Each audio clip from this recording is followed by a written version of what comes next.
Je n'ai pas besoin de ta tribu. J'ai besoin de vous et de votre appartenance en Christ.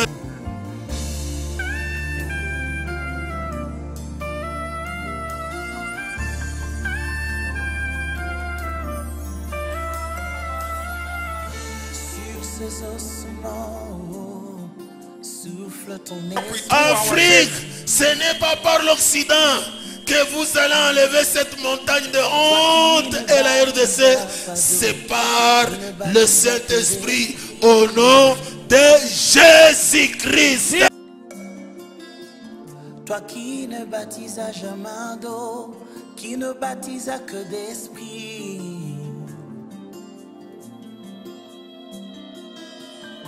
Sur ces hommes sans espoir, libère ton esprit. Le Saint-Esprit, son devoir est de vous vaincre afin que vous croyez. Comme tu l'as dit à Joël, acceptez que le Saint-Esprit vous conduise. Lorsque le péché abonde, repends ton esprit, je t'en prie. Même sur cette génération d'incrédulité, libère ton esprit. J'ai dit oh, oh, oh, oh, oh, souffle ton esprit. Souffle ton esprit. Oh, oh, oh, oh, souffle ton esprit. Souffle ton esprit.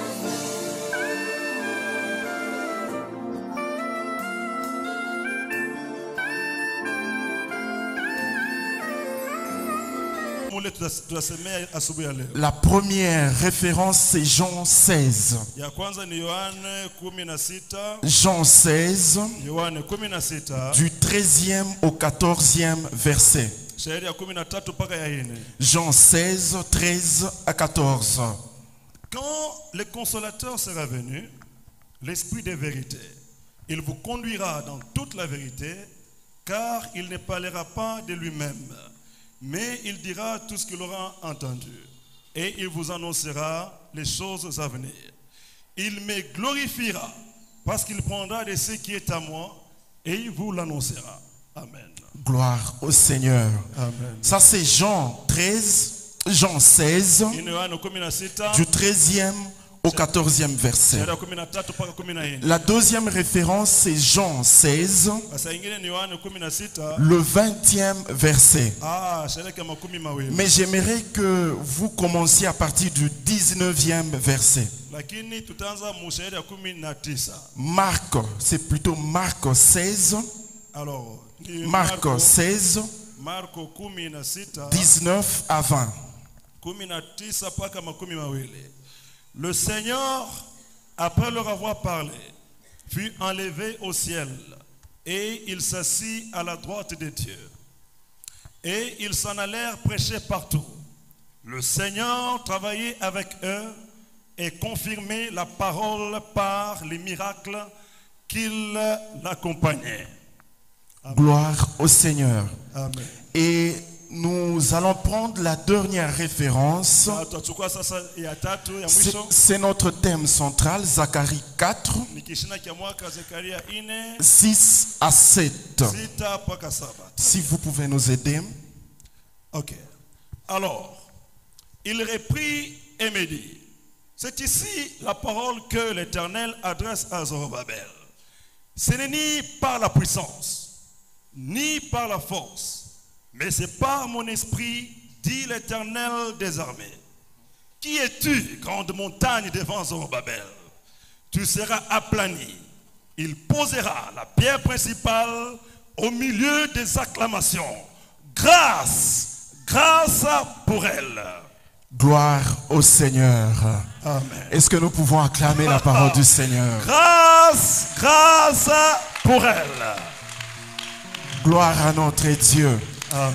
Alors, le sous-thème sur lequel nous intervenons ce matin Sasa kishina kidogo kile tunasemea asubuhi ya leo est intitulé Saint-Esprit, imetungwa Roho Mtakatifu, glorifie le nom de Jésus. tukuza jina la Yesu. Que le Saint-Esprit glorifie le nom de Jésus. Roho Mtakatifu tukuze jina la Yesu. Et nous avons lu la première référence biblique Na tulisoma msemo ya kwanza dans Jean chapitre 16, Yohana 16 du 13e au 14e verset, ndani ya 13 mpaka 14. où Jésus-Christ est en train de s'adresser à ses disciples. Kule Yesu kunasema na bafuasi bake, Il leur dit ceci: anabonesha hivi, quand le consolateur sera venu, wakati mfariji atakuya, l'Esprit de vérité, roho ya ukweli, il vous conduira dans toute la vérité, ataniongoza mu ukweli wote, car il ne parlera pas de lui-même, asitasema bintu byake yeye mwenyewe, mais il dira tout ce qu'il aura entendu. lakini atasema ni bila atasikia, Et il vous annoncera atamtangazia les choses à venir. vitu vitakuyaka. Il continue en disant: Anaendelea mkusema il me glorifiera. atanitukuza. Pourquoi? Njoo ya nini? Parce qu'il prendra Kwa kuwa atabeba ce qui est à moi ile nakuya yangu, et vous l'annoncera. atamionyesha hayo. Nous voulons dans un premier temps Tunapenda mbele ya kwanza essayer de circonscrire le contexte. pima kuelewa namna banasemea Dans hii. quel contexte et dans quelles circonstances Christ arrive à dire cela? Biliko yaka je njoo Yesu aseme hivi. Parce qu'il est en train de s'adresser à ses disciples. Kwa unasema kuna nafasi bake. Premièrement, c'est après la Na résurrection, kwanza ni kisa kufufuka. Christ réunit ses disciples Yesu anakusanyika hapa et kusafari il bake. commence à leur parler. Na anaanza kuwafundisha. Parce que Christ devrait s'en aller. Kwa kuwa Kristo alibidi kujiendeza. En d'autres termes, Namna nyingine Christ était en train de faire les au revoir, Kristo alikuwa yuko na baraka. était en train de dire au revoir physiquement Alikuwa na baraka mwili hivi. à tous ses disciples. Wafasi bake bote. Et il était important Na ilikuwa muhimu sana pour lui de leur donner une ligne de conduite. abafundishe jinsi babili kutembea. Comment allez-vous rester? Sasa mtabakia je? Comment allez-vous vous comporter après mon départ? Kama mimi nenda mtaanza kuishi je? C'est dans ces contextes-là Ni mwile mambo ile. que Christ est en train de parler à ses disciples. Kristo anasema kwa wafasi bake. Et pour ceux qui aimeraient bien, Wale walipenda ils wapende. peuvent parcourir Jean chapitre 15. Useme Yohana 15. Ils verront comment Christ a commencé à s'adresser à ses disciples. Utaona vile Kristo anaanza kuonyesha wafasi bake. Et parmi les choses que Christ dit à ses disciples, Katika tabitu Kristo anasema wafasi la bake. première des choses, c'était celle-ci. Ilikuwa ni hiki. Il dit: demeurez à moi. Asa mbakie ndani yangu. Moi, je suis en train de partir, Yeye ni kunachendeza. mais vous demeurez en moi. Lakini mwe mbakie ndani yangu. Et que mes paroles Misemo yangu demeurent en vous. ibakie ndani yenu. Que vous puissiez demeurer en moi Bakie ndani yangu. et que mes paroles demeurent en vous. Na misemo yangu ibakie ndani yenu. C'est alors que vous allez réussir. Ni pale mtaweza. C'est alors que vous allez tenir. Ni pale mtashikamana. Et celle-là, c'était la première recommandation de Christ. Ile kwa agizo la kwanza ya Kristo. Il demande à ses disciples de demeurer en lui. Anaosha bafasi yake babakie ndani yake. Et que les paroles ou ses paroles à lui Na misemo yake yeye puissent demeurer dans ses disciples. ibakie mba nafasi bake. Ça, c'est la première chose. Ile ni kitu cha kwanza. La deuxième chose que Christ est en train de dire à ses Kitu cha disciples: pili Yesu anasema kwa nafasi bake. aimez-vous les uns les autres. Mpendane pamoja na pengine. C'est la deuxième recommandation que Christ donne à ses disciples. Kitu cha pili Kristo anapatia nafasi bake. Il leur dit: aimez-vous les uns les autres. Anasema mpendane pamoja na pengine. Comme moi-même, Christ, Kama vile mimi peke yangu je Kristo. vous ai aimé. Milimipenda. Donc pendant que moi, Christ, je suis en train de partir, Wakati mimi Kristo najendeza. ne restez pas vous haïr entre vous. Musibakie kuchukiana. Ne restez pas vous combattre entre vous, Musibakie kupiganisana. mais aimez-vous les uns les autres. Lakini mpendane pamoja na pengine. Comme moi-même, votre Kama maître, vile mwalimu wenu. je vous ai aimé. Milimipenda. Ça, c'est la deuxième de choses. Ile ni kitu cha pili. Et nous arrivons à la troisième recommandation Tunafika kwa agizo ya tatu. que Christ donne à ses Ile disciples. Kristo anapatia bafasi bake. Il dit ceci: Anasema hivi. pendant que vous allez rester, Wakati mwe mtabakia. si vous constatez que le monde vous hait, Kama mnaona sema bapagano banamichukia. le monde vous hait, Bapagano banamichukia. si vous le constatez, Kama mnaona ile. ne vous troublez pas. Di msivuruke. Parce que le monde m'a haï moi avant vous. Donc ils vont impérativement vous haïr aussi. C'est comme ça que Christ est en train de dire beaucoup de choses à ses disciples. Il est en train de leur parler de la ligne de conduite pendant qu'il sera parti. Si le monde vous hait, ne vous étonnez pas, parce que ce même monde a commencé par m'haïr moi-même. Et un peu plus loin, Christ dira ceci: un serviteur n'est pas plus grand que son maître. Ce monde qui m'a persécuté, ce monde qui m'a trahi, vous persécutera aussi.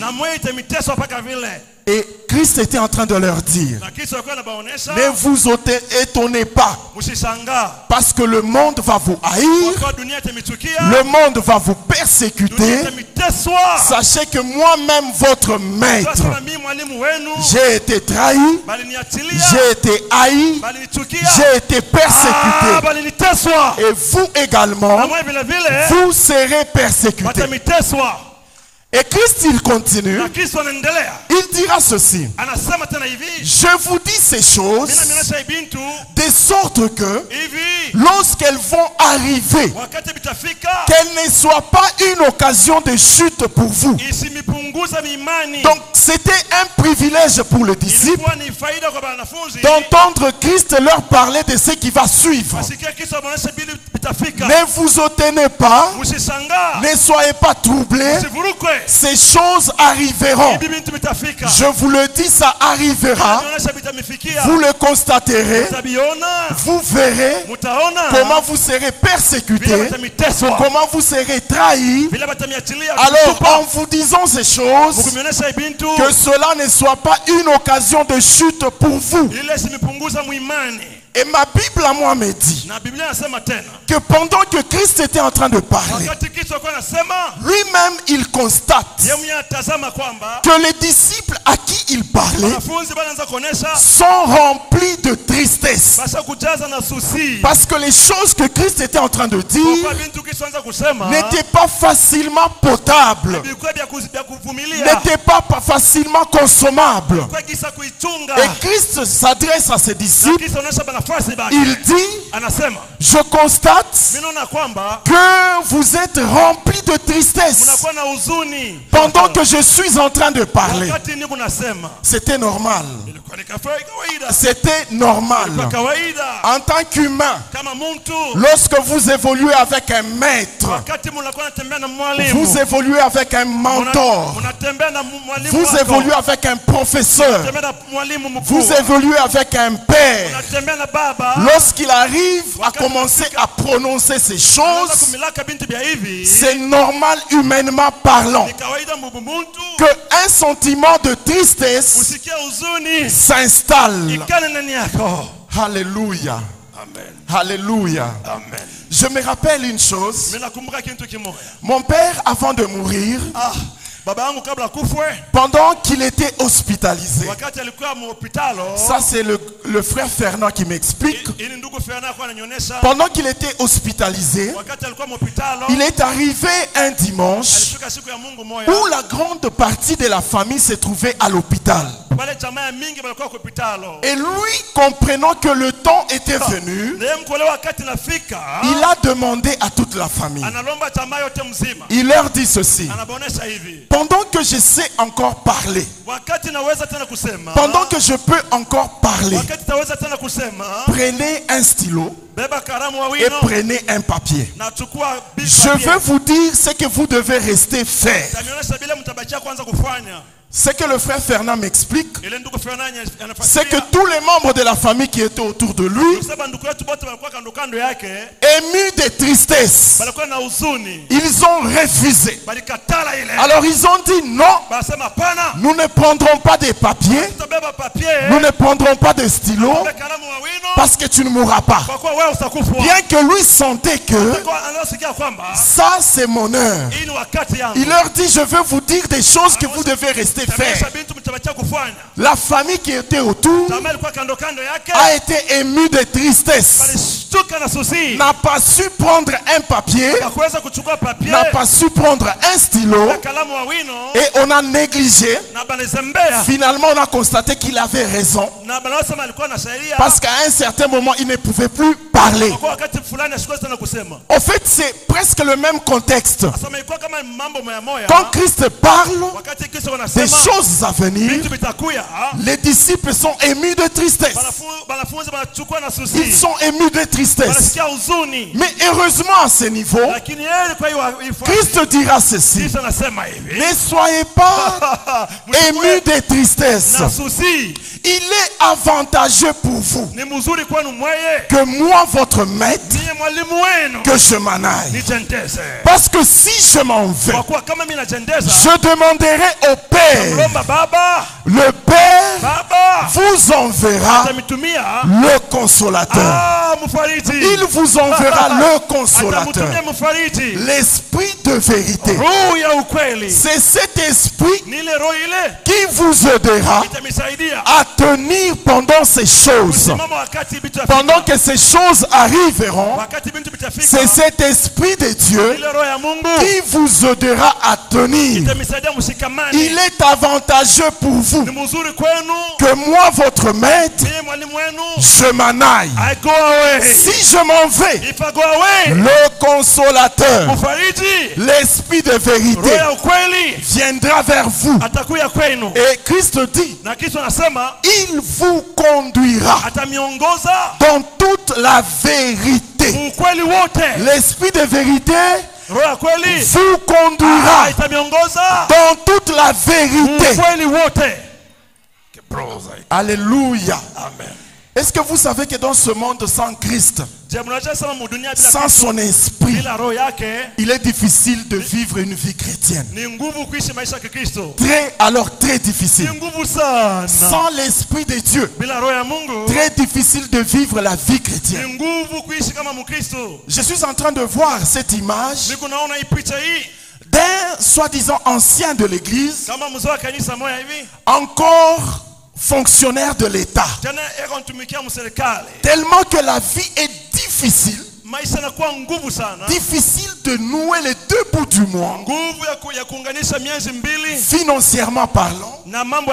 Ce soi-disant ancien de l'église, fonctionnaire de l'État de l'État, non, je n'ai pas dit ça. Ok, fonctionnaire de l'État, il se permet, quand il marche dans son sac là, vous allez y trouver la signature du bourgmestre, la signature du maire de la ville, la signature du ministre d'elle. Il est dans la falsification totale. Faux et usage de faux. Donc si vous cherchez un document, lui dans son sac, il a toutes sortes de signatures. Quand on lui pose la question, pourquoi vous faites ça? Pourtant vous êtes un enfant de Dieu. Mais il va lier la situation financière à ce qu'il est en train de faire.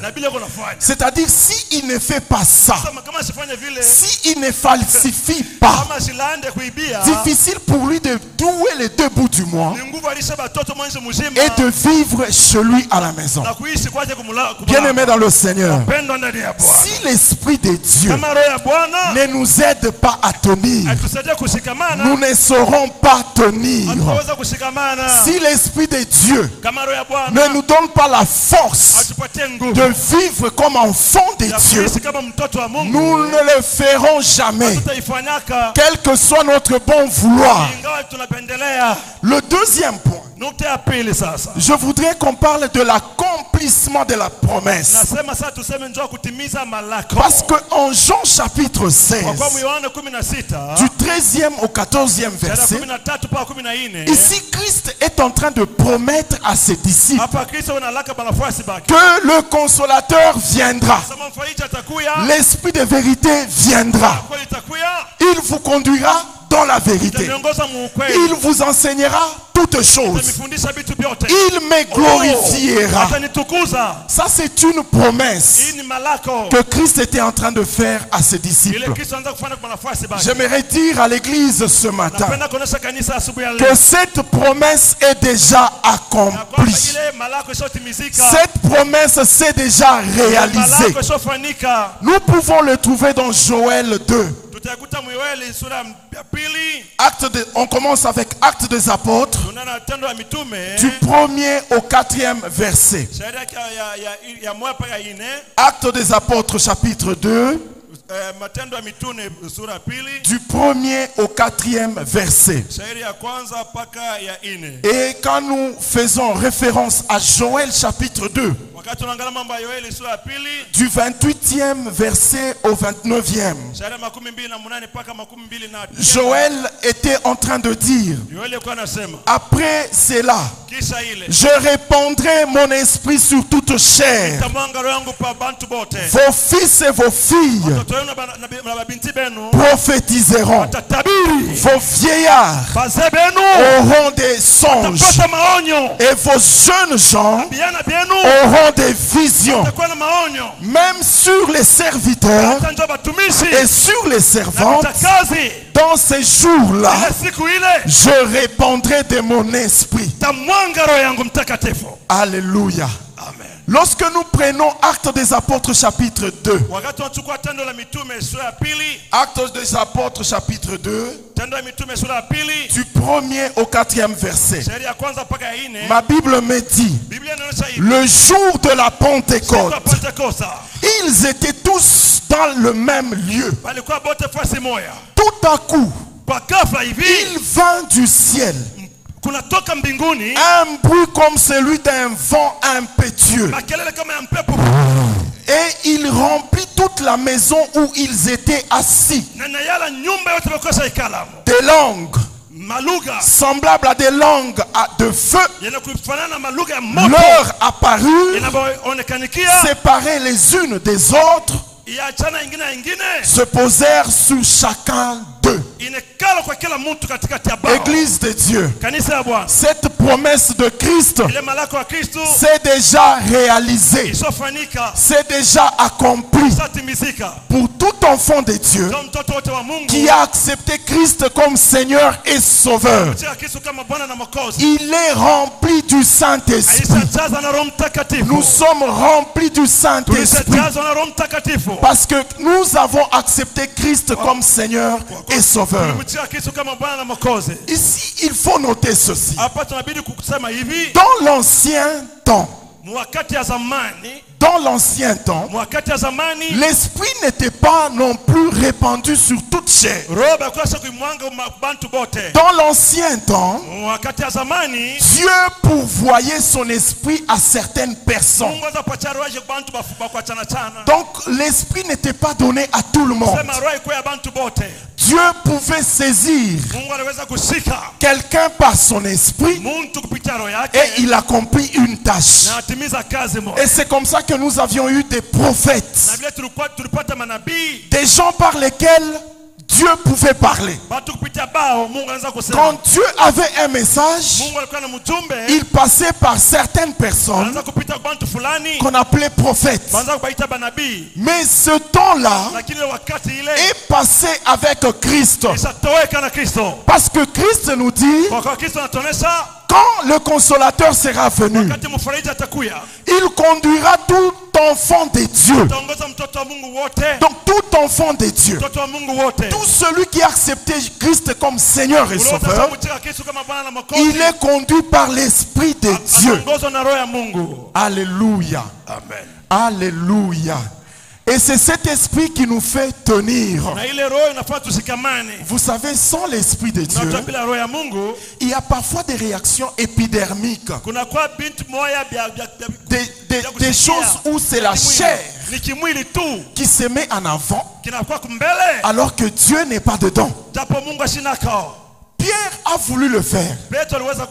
Parce que quand il voulait dire à Christ que quand les temps difficiles viendra, moi Pierre, je te défendrai. Moi je me battrai. Christ l'a regardé. Il a dit, Pierre, tu ne sauras pas. Tu me nieras. Cela montre à combien de fois, quand l'Esprit de Dieu ne nous aide pas, quel que soit notre bon vouloir, quelle que soit notre intention, si l'Esprit ne nous aide pas, à un certain niveau, nous allons lâcher. Nous avons besoin de l'Esprit de Dieu. Alléluia. Que l'Esprit de Dieu nous conduise. Que l'Esprit de Dieu nous conduise dans toutes choses. Nous avons besoin de son Esprit. Gloire au Seigneur. Amen. Le troisième point, c'est le surnaturel. Le surnaturel ou les miracles qui accompagnent les enfants de Dieu remplis du Saint-Esprit. Et nous l'avons lu en Marc chapitre 16. La parole de Dieu dit: les disciples sont partis. Ils sont partis parler de la part du Seigneur. Et ma Bible me dit que Christ confirmait la parole par les miracles. Alléluia. Amen. Alléluia. Amen. Nous avons besoin du surnaturel. Le surnaturel glorifie Jésus. Le surnaturel posé par le Saint-Esprit glorifie Jésus dans notre marche. Nous avons besoin de ces surnaturels. Église de Dieu, je me disais ceci: si Dieu n'est limité à faire seulement ce que nous pouvons faire, en ce moment-là, il cesse d'être Dieu. Si Dieu ne peut faire que ce que notre intelligence peut faire, alors pour moi il cesse d'être Dieu. Parce que nous l'appelons Dieu, parce qu'il y a un niveau où nous montrons notre limite, notre incapacité. Et lui il intervient, il décompte tout ce qui nous est difficile. Là il confirme sa seigneurie. Là il confirme qu'il est le roi. Là il confirme qu'il est le maître. Il confirme qu'il maîtrise la situation. Parce que si il ne fait que ce que nous pouvons faire, alors il cesse d'être Dieu. Quand il intervient dans nos problèmes difficiles, des maladies incurables, il vient, il guérit. Des situations difficiles, il vient, il décompte. Alors là il est Dieu. Il est Dieu parce qu'il fait ce qui nous dépasse. Il va au-delà de nos limites. Alléluia. Amen. Alléluia. Amen. Je réfléchissais. Je me disais, est-ce que dans des pays musulmans, dans des pays arabes, si nous devons y aller avec l'évangile, moi je pense que ça sera l'évangile de puissance, la démonstration de la puissance de Dieu. Parce que vous allez trouver dans ces pays qu'il y a des musulmans qui maîtrisent très bien leur Coran. Ils maîtrisent également la Bible. Que d'ailleurs, beaucoup d'entre nous, nous avons du mal à maîtriser. Vous allez trouver des musulmans qui maîtrisent et la Bible et le Coran. Dans des endroits comme ça. Point n'est besoin de beaucoup parler. Là, nous avons besoin de la démonstration que Dieu démontre sa puissance. Alléluia. Amen. Alléluia. Amen. Là, on a besoin de la démonstration de la puissance de Dieu, de la puissance du nom de Jésus. Parce qu'avec cette démonstration, ils vont croire. Dites-moi. Quand Élie s'est retrouvé devant les dieux de Baal, quand Élie, le feu s'est allumé après Élie, est-ce qu'il y avait encore à discuter? Là, il n'y avait plus à discuter. La démonstration était là. L'évidence était là. Bien-aimés dans le Seigneur, nous devons aspirer à la démonstration de la puissance de Dieu. Alléluia. Amen. Des choses qui nous dépassent, dans lesquelles Dieu intervient et il démontre sa puissance. Et toutes les bouches se ferment. C'est bon, Église. Gloire à notre Dieu. Amen. Gloire au Seigneur. Amen. Nous avons besoin de ça. Nous avons besoin que Dieu nous accompagne. Que Dieu démontre sa parole par l'accomplissement des miracles, l'accomplissement des prodiges. C'est ça la puissance de Dieu. Et en ce moment-là, le Saint-Esprit sera en train de glorifier Jésus. Il sera en train de glorifier Jésus par la démonstration, la puissance de Dieu dans tout ce que nous rencontrons. En fait, le problème c'est lequel? Le problème c'est que nous ne consultons pas trop le Saint-Esprit. Même dans des petites choses, nous ne le consultons pas. C'est ça notre problème. Moi, à un certain moment, il y a des exercices auxquels on peut s'adonner. Même sur le chemin à prendre, la route que je dois prendre le matin, je ne suis pas obligé de passer dans la même route chaque jour. Même si elle mène toujours chez moi, quelle est la route que je prends? C'est des exercices comme ça. Le matin on se réveille. Seigneur, quelle route veux-tu que je prenne? Ce sont des exercices. Malheureusement, nous ne consultons pas le Saint-Esprit. Nous consultons plus nos téléphones. Nous de la génération Android, nous sommes beaucoup plus attachés au téléphone, à l'ordinateur, qu'on peut consulter le Saint-Esprit. Alléluia. Amen. Alléluia. Amen. Bien-aimés dans le Seigneur, si nous ne prenons pas la discipline de se dire à un moment, je n'utilise pas mon téléphone, j'ai besoin de chercher la face de Dieu. À un moment donné, mes mails, mes messages, je le verrai plus tard. Pour l'instant, je veux chercher la face de Dieu. Je veux consulter le Saint-Esprit. Nous pouvons faire plus que ce que nous faisons. Alléluia. Alléluia. Amen. Je ne sais pas comment, je ne sais pas, c'est déjà devenu accro. De sorte que quand quelqu'un oublie son téléphone, il a l'impression qu'il y a quelque chose qui lui manque. Et toute la journée, il est très mal à l'aise parce qu'il a oublié le téléphone. Au point que j'ai vu, je me rappelle dans une réunion de la jeunesse, un jeune capable de quitter, il quitte la salle Parce qu'il avait un appel alors que nous étions dans la réunion de la jeunesse.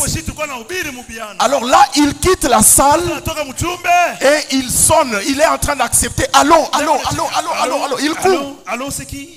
Ça démontre le degré d'importance que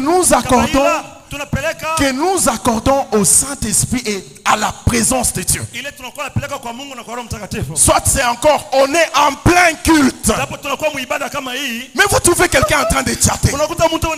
Il est en train de répondre aux mails, des messages. Ça veut dire que spirituellement, l'homme est départagé. Écoutez, il y a des choses qui sont sacrées. La présence de Dieu est sacrée. La présence de Dieu est sacrée. La présence de Dieu est sacrée. À certains dans la Bible, Dieu a dit enlève tes sandales. Ne touche pas avec ça. Enlève ça. Mais aujourd'hui, même en pleine prédication, vous allez trouver quelqu'un en train de chatter. Il est en train de parler à l'extérieur. Est-ce que vous pensez que dans ce contexte, le Saint-Esprit est capable d'inspirer quelque chose? Bien aimé dans le Seigneur, consultons le Saint-Esprit. Consultons le Saint-Esprit en toutes choses. Consultons le Saint-Esprit en toutes choses. Je veux chuter avec cet exemple. Je me rappelle qu'il y a 4 ans, j'étais en train de prier le Seigneur. Je demande à Dieu, je voudrais un épanouissement. Épanouissement scientifique, intellectuel. Il est arrivé une nuit où j'ai beaucoup prié. Je n'ai pas su dormir. C'est pratiquement vers 3 heures du matin. À peine que j'essayais de fermer les yeux, le Saint-Esprit m'inspire une idée. Le Saint-Esprit me dit, réveille-toi demain matin. Tu te réveilles très tôt le matin, tu arrives au bureau, va nettoyer tout ton CV. Tu veux l'épanouissement. Nettoie tout ton CV. Quand tu finiras, dépose ce CV dans 5 institutions d'enseignement supérieur. Va déposer. Je ne savais pas à quoi ça devrait rimer. Je suis arrivé au travail. Les collègues ont constaté que j'ai nettoyé seulement mes CV. Et j'ai pris les véhicules, j'ai déposé dans 5 institutions. Je crois il y a 2 semaines après, je recevrai un coup de fil. C'est une institution supérieure qui m'appelle, qui me dit nous pouvons vous voir demain à telle heure. Et j'ai quitté le bureau le jour suivant. Je suis allé les rencontrer. J'arrive. Je pensais que je devrais avoir l'interview et tout le reste. Quand j'arrive, ils me diront ceci: nous avons lu ton CV. C'est le profil que nous étions en train de chercher. Vous êtes arrivé au bon moment et au bon endroit. Et c'était d'office. Ils me remettent une notification. Et ça fera 5 ans que j'entre dans cette institution. Je dispense mes cours. Je donne mes cours. Quand quelqu'un me pose la question, tu es arrivé comment là-bas? Je lui dis, le Saint-Esprit. Il m'a inspiré. Ce qu'il faut faire, je l'ai fait et ça s'est réalisé. Bien aimé dans le Seigneur, même dans le commerce, le Saint-Esprit, il ne nous inspire pas seulement les prophéties, pas seulement la vie des autres. Il nous dicte aussi ce qu'on peut faire. Il nous montre aussi les business qu'on peut faire. Il nous donne aussi des bons contacts. Il nous pousse vers des bons contrats. Alléluia. Alléluia. Ma prière ce matin, c'est que chacun de nous, par l'aide du Saint-Esprit, sur le plan financier, que le Saint-Esprit t'inspire, qu'il te dise ce qu'il faut faire, qu'il t'envoie des bonnes personnes, qu'il t'attire vers des bonnes opportunités, que tu saisisses ces opportunités, que tu les saisisses et que tu réussisses, que le Saint-Esprit t'inspire, qu'il t'inspire, qu'il te dicte, qu'il glorifie Jésus, que le Saint-Esprit glorifie Jésus, qu'il glorifie Jésus. Alléluia. Alléluia. Même l'opération que nous voulons faire, l'opération d'argent, le Saint-Esprit inspire à chacun ce qu'il faut donner. Alléluia. Amen. Et les vrais enfants de Dieu, ils savent que quand ils n'ont pas donné ce que le Saint-Esprit leur a dit de donner, naturellement tu ne vas pas dormir. Parce qu'il n'y a pas quelqu'un qui dérange comme le Saint-Esprit. Lorsqu'il te dit prends tes $20, viens les donner au Seigneur, tu t'entêtes, tu ne donnes pas. Si tu es un vrai enfant de Dieu, tu verras que le reste de temps, tu ne seras pas dans la paix avec toi-même. Alléluia. Amen. Alléluia. Amen. Et je me rappelle une église dernièrement. Il y a nous qui exhortons, Papa Élisée, exhortons pour les offrandes et les actions. Le modérateur avait tellement insisté. Il y a un papa dans la salle qui s'est fâché. Ce gars, il se prend pour qui? Il se prend pour qui? D'ailleurs, si tu es fort, viens entrer ta main dans ma poche. Prends l'argent. Si tu es fort, viens. Parce que le modérateur avait tellement parlé que le papa s'est fâché. Il s'est tellement fâché que il commence à dire venez entrer vos mains dans mes poches pour prendre l'argent. Bien-aimé dans le Seigneur, lorsque le Saint-Esprit touche le cœur de quelqu'un, même si tu as caché ton argent dans un trou, tu vas aller chercher cet argent. Tu vas amener cet argent à Dieu pour que ton cœur soit dans la paix. Sinon tu manqueras la paix. Alléluia. Amen. Alléluia. Amen. Si le Saint-Esprit te dit donne autant et que tu veux trop réfléchir, un vrai enfant de Dieu, il ne sera pas dans la paix. Tu iras chercher l'argent de Dieu. Va chercher l'argent de Dieu. Amène l'argent de Dieu. La Bible me dit, dans l'église primitive, chacun apportait à l'église ce qu'il avait de meilleur, de sorte qu'il ne manquait pas dans l'église de quoi manger, de quoi se partager. Bien-aimé dans le Seigneur, que le Seigneur bénisse sa parole. Alléluia. Gloire au Seigneur.